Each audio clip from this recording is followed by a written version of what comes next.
Good morning, All Saints. It's Monday morning, the 17th of January, Martin Luther King birthday observed. I hope that if you're having a holiday, perhaps you are seeking to do some good in the world today.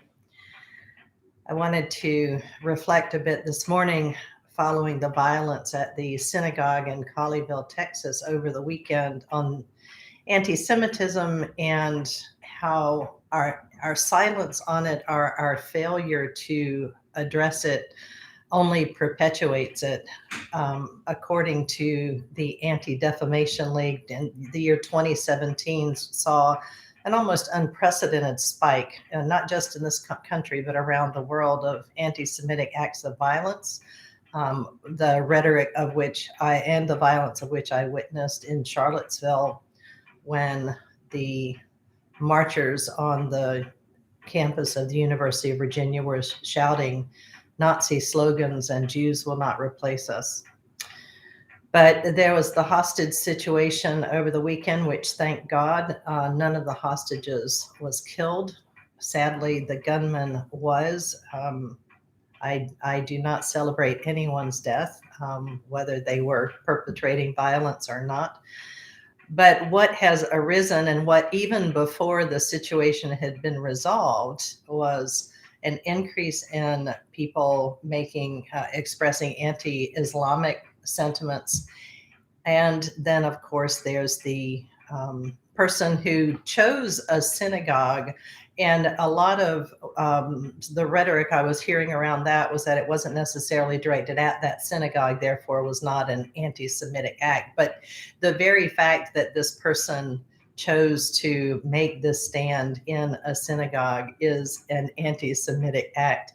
And we as Christians have an obligation to speak out against any kind of anti-Semitism or Islamophobia or any kind of religiously motivated violence.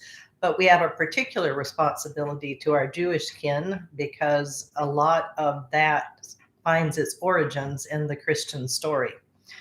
And I've spoken about it many times whenever we read the accounts of the Passion that talk about the Jews in very negative ways, the Jews as the ones who killed Jesus. I always make sure to set that within the context of what was going on at the time it was written.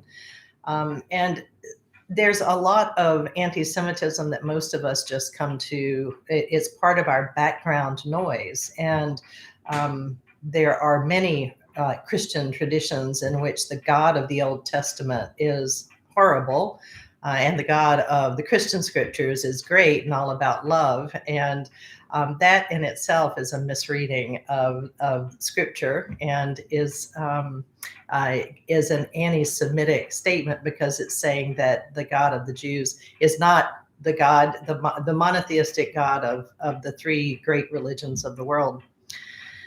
And so on this Martin Luther King Day, when we love to use his soaring words from the "I Have a Dream" speech, which are great, and it absolutely is one of the greatest speeches of all time, we often forget that that was a speech, whereas the work continued, and the more King continued in the work, the more he was disliked, the less popular he became, the more his life came under threat. And so to be anti-war and to be anti-poverty and to elevate the lives of the millions of Americans who had no way out of poverty because of the systems and structures that we had created. That's the King also that we have to remember, that we have to honor, and to continue to do the work that here we are, almost 60 years after his death.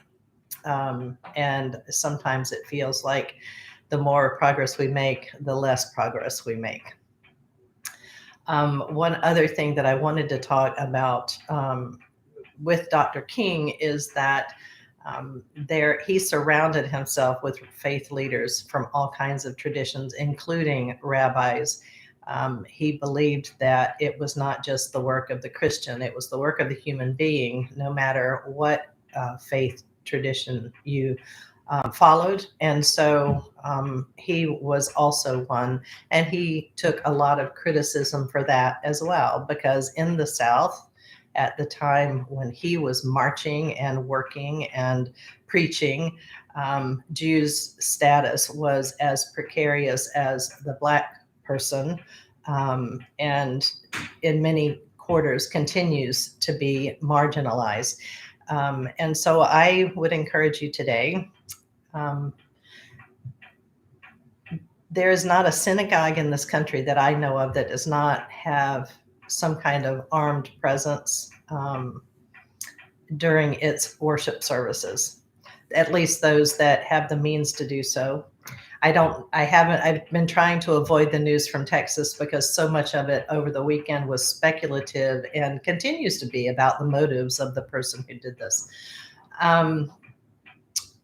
But it's a very fragile time for our Jewish cousins because there have been incidents, it seems almost yearly, it hasn't been quite that, where someone has entered a synagogue intent on doing violence. And so when you go to your place of worship and you have to find out if the first thing you do is look for where the exit is and sit near a door and wonder where you're going to hide if someone comes in, that is not healthy for anyone's spiritual or mental health. So what I was going to say is, if you have Jewish friends, or even if you don't, if there's a synagogue in your community, send them a message of support. Let them know that you condemn acts of anti-Semitism and that you're there to stand in solidarity with them. I've been in touch with many of my Jewish friends, Jewish rabbis, including sending an email to the Congregation Beth Israel in Colleyville, Texas, to that rabbi, just saying, we're praying for you and we're with you. And that's going to continue to be my good deeds for today. I will continue to reach out and find ways that I can help. And this actually is one of them. Once again, addressing the scourge of anti-Semitism and Islamophobia now as well, because many of a lot of what's being said about the perpetrator is less about him or what his motives might be, and more about how this is what his religion tells him to do, which is, in truth, a lie. So my blessings are with you today and with those you love and pray for. It's with our Jewish and Muslim brothers, sisters, family, kin in this world, because if there's one thing we know from the work of Dr. King, is it takes a coalition of all of us to make a difference in this world. And I want to do my part. And I pray that God will give us all the strength and the will and the courage to do so. Blessings on this Martin Luther King Day.